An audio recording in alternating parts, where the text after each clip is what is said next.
Hello YouTube. Another toy review today. What a shocker. It's not a Transformer, but it's something close. I hope you didn't see that, but this, ladies and gentlemen, is from the Power Rangers Megaforce toy line, the Gosei Ultimate Megazord. A American version of the Gosei Ultimate from Gosei. Oddly enough, they didn't change the name. First, a quick look at the packaging. Front, side, top, bottom, back.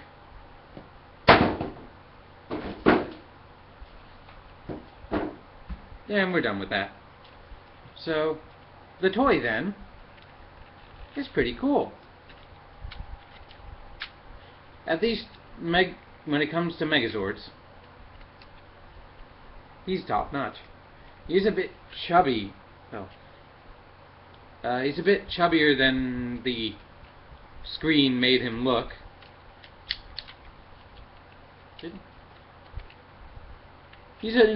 Overall, he's a very enjoyable toy. He is covered in lots of molding detail.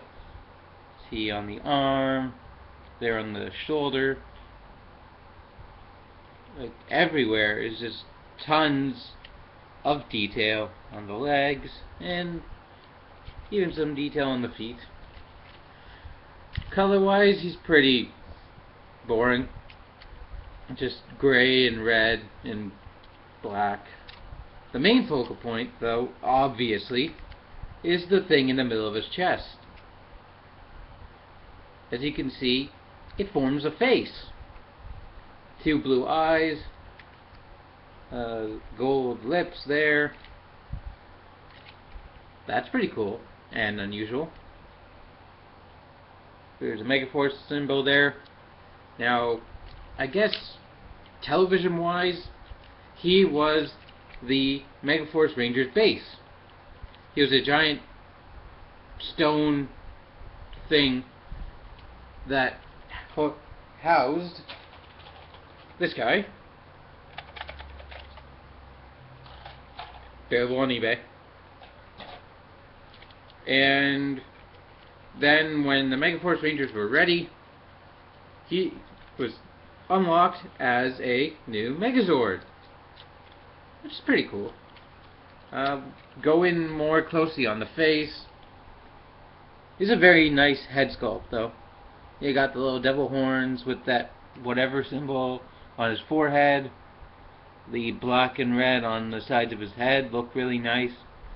And he has some small but nicely painted green eyes. Now his head does have a little bit of a feature. You can fold the devil horns down, and you can also close in these cheeks. Now they are part and parcel to his transformation, but they're features nonetheless. And yes, this guy does transform. He does not combine like your standard Megazord or Sentai mech. He is not comprised of 5 robots. He is comprised of 1 robot that transforms. So he's more akin to a regular Transformer. On that note, I might as well do a size comparison now.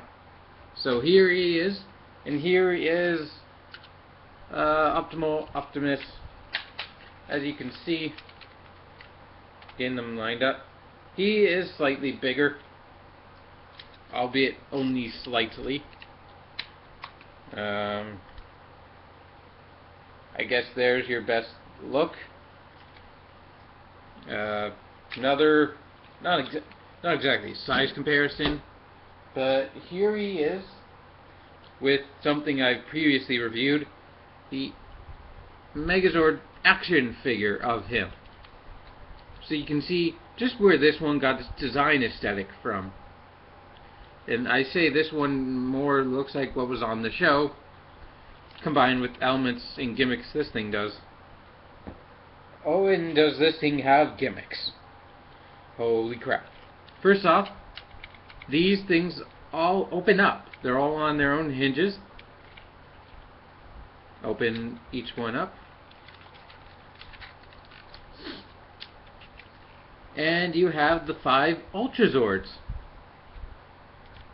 which is pretty neat. And this was in the show. This was his final attack. Now, the Japanese toy had the feature where you could remove these and, like, I guess throw them at some things, which was his true final attack, where they all flew off and it destroyed an enemy. This toy, since it's Americanized, cannot do that, and these things cannot move. But oh well, it's a neat design element. You can see some nice molding in the chest now. That is supposedly where the Rangers jumped into this guy. As I close them back up, he has wheels, awkwardly placed wheels, so you can just roll him if you want. That's more for alt mode, but that'll be a second.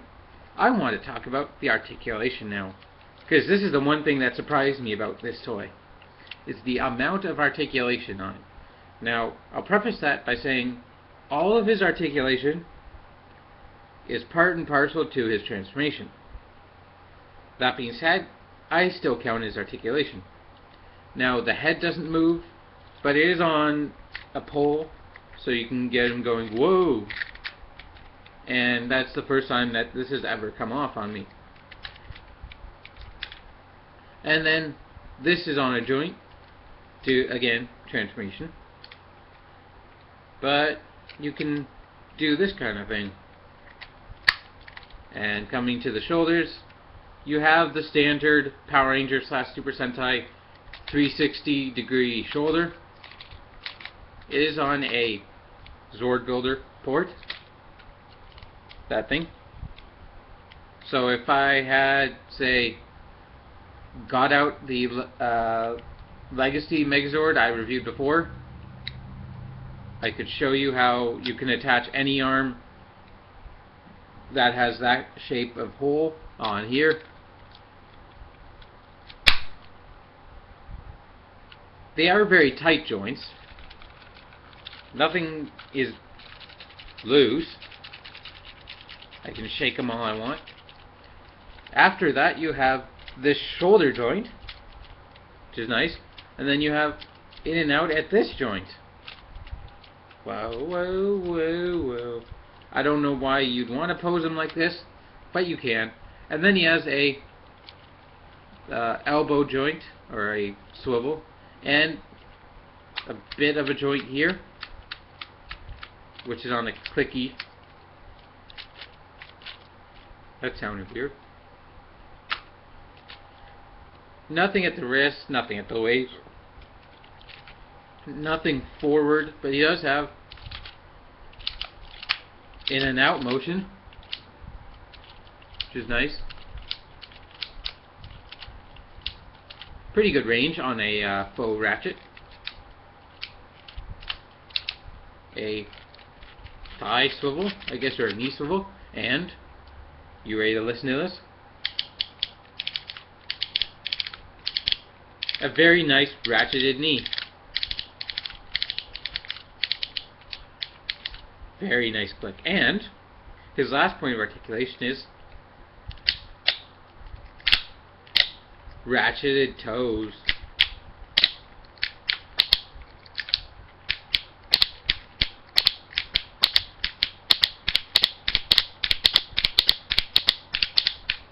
I could do that all day. But I might as well get on with his transformation. So you're going to want to fold his head, twist, twist, slide down, twist, twist, break off. No. Slide it. No, he's not working. God dang it. There we go. Peg back in and put that back. Keep the arms like this and then fold out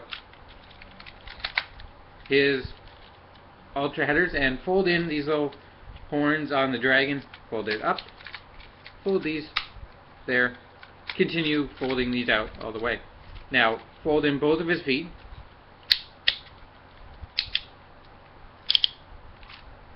Put the knee like so.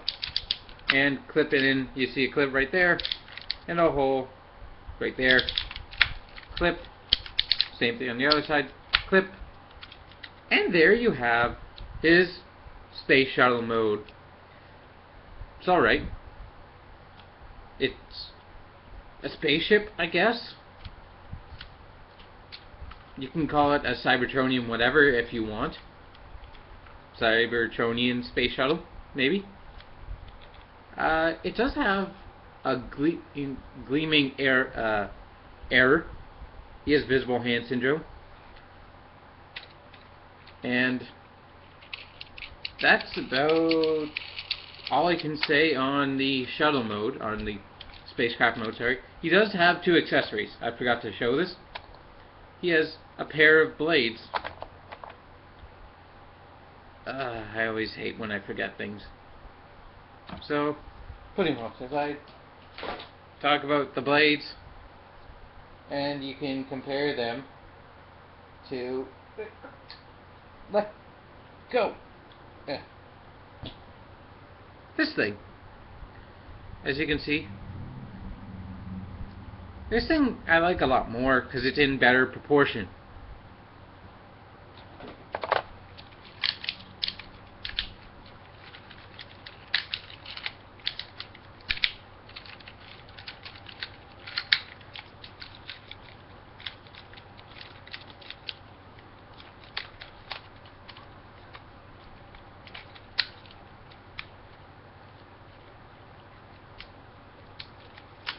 What I mean by better proportion is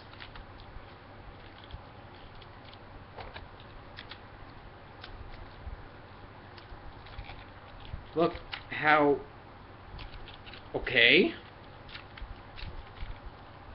Does anybody else not like how this looks?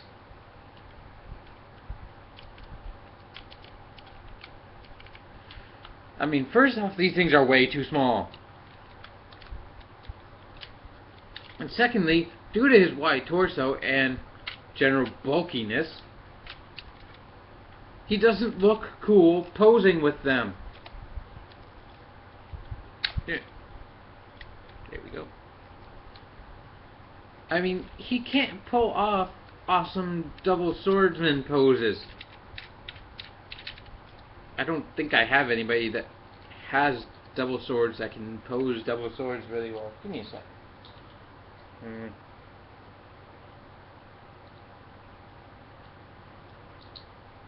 I mean, at least this guy can look kind of cool. Again, I'm not good with posing. But this guy looks terrible holding his swords. Now, this part here, does anyone else think that that looks like a gun? I'd be more threatened if that was a gun than this were a sword. And unfortunately, there's a lack of paint on it. On the box art, if you were that fast or used your pause button, you would have noticed he had orange blades. This one, just straight gray, soft, bendy plastic. Now, as you can see, you can combine them into a bow, which frankly I like a lot more. There we go. That actually kind of looks better, in my opinion. And of course, he can't do a proper bow and arrow pose because he's so frickin' wide. But still, I mean, you could shoot like that, which is cool. That's about it. I'm going to go back to vehicle mode because there's some more stuff to talk about. If I haven't talked about enough, he has more modes. Yay! Did that sound as contrived as it was contrived. I just need some time to transform him. Here we go. I'm off camera. Who cares? The camera's still rolling.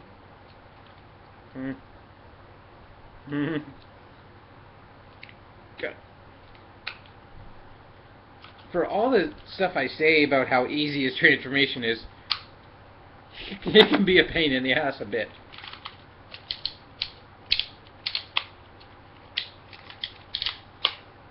Now we have him back in ship mode. He can interact with the Gosei Great Megazord. Yay! So you take your Gosei Great right here, available on eBay. Don't buy it. Buy the Japanese one. And you just simply plop them on top.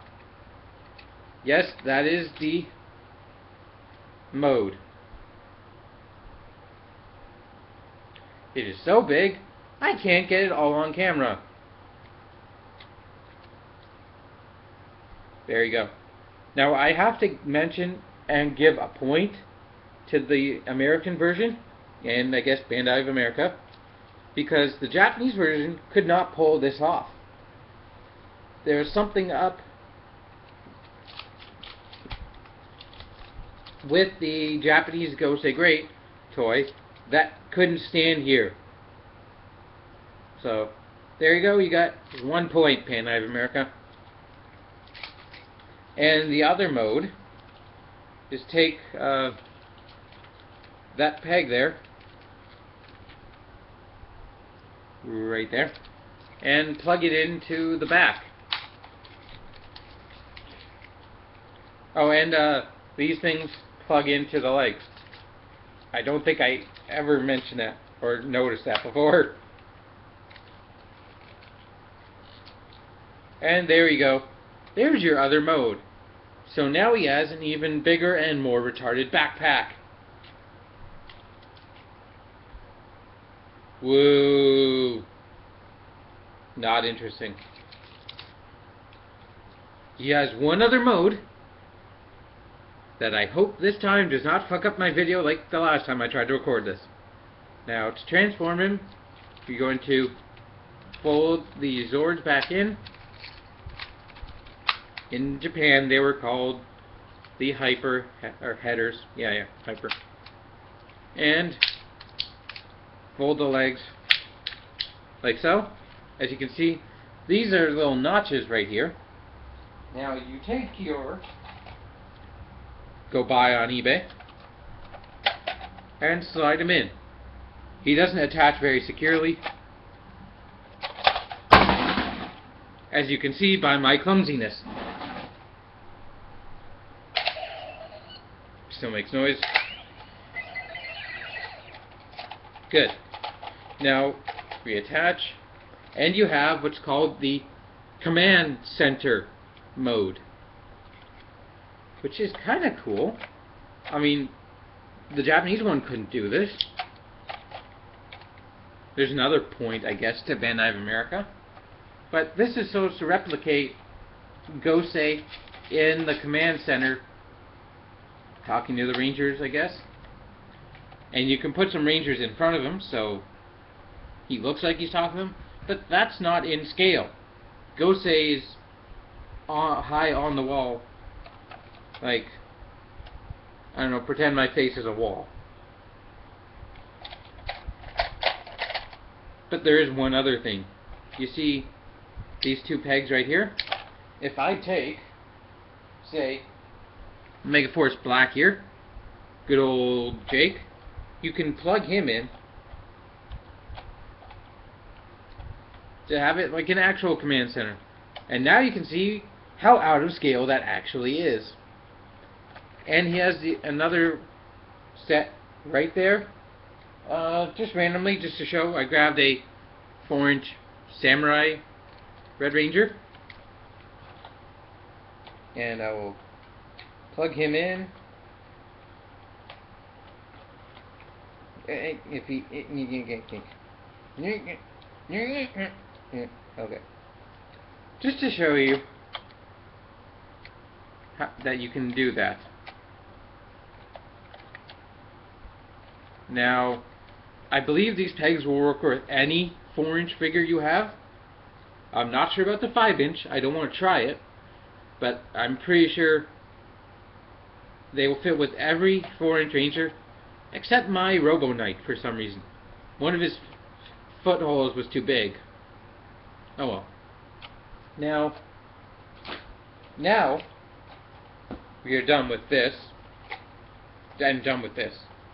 If you saw the box, you saw it said it had 2 power cards, because that was the deal with the Megaforce toy line.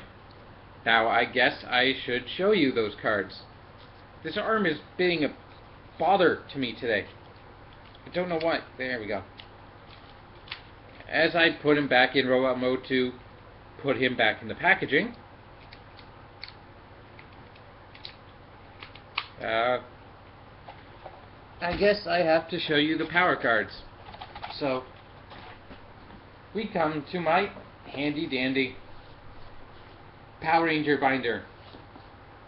Open it up to my Megaforce section of Zords, and at the very end of the Zords you get these 2 power cards. Now they each have function in the Gosei morpher. Might as well show this off. Tenso.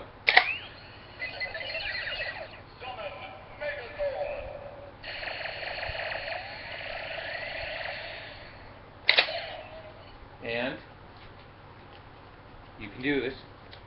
It fits 2 of them. Tenso.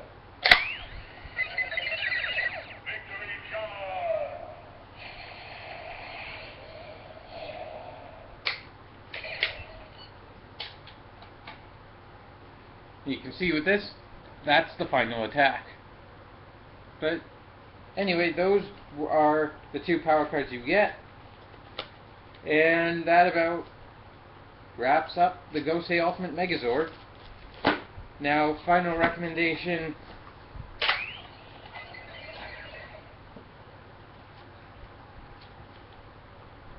This is a good toy for your kids to play with. It has quite a few modes. It's fun to transform. Very simple. Your kids would love this. I'd say any kid who's a Power Rangers fan should have one of these. For collectors, it's not perfect.